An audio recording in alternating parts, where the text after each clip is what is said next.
Stop what you're doing, pause this video, search Faces by Fahey, make sure you click subscribe and click the little bell to get all notifications for when I upload. Hi guys, if you want to see how I got that blended face, then make sure you check out my last tutorial. But if you want to see how I get that perfect brow, then keep on watching. First I take the Avon Brow Pomade in shade Deep Brown, and I spray that with setting spray and just mix it with my brush a little bit, and then I start to apply the bottom line of the eyebrow, and then I do the top line afterwards.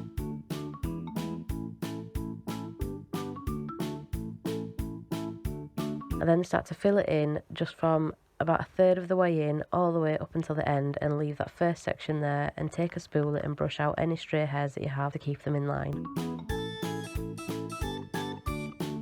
Then for the first section I just take the brush sideways and brush it upwards just so we've got that ombre effect.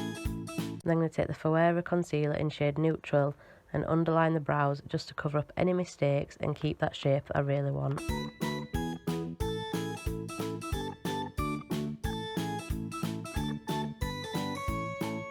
And then I'm going to take it along the top to do the same thing. Concealing around your brows is such a great hack because you can literally draw them however you want and just cover any mistakes afterwards.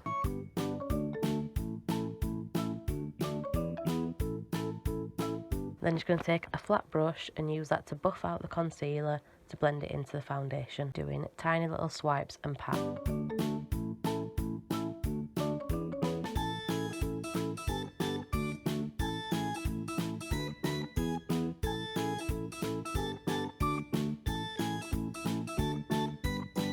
I'm just going to take my bronzer brush and go over the side of that so that the concealer's not too bright at the side. And then I like my eyebrows a little bit longer, so I do go back in and just lengthen them a little bit. Of course you don't have to do this. And just go in with that flat brush again if you've got any mistakes.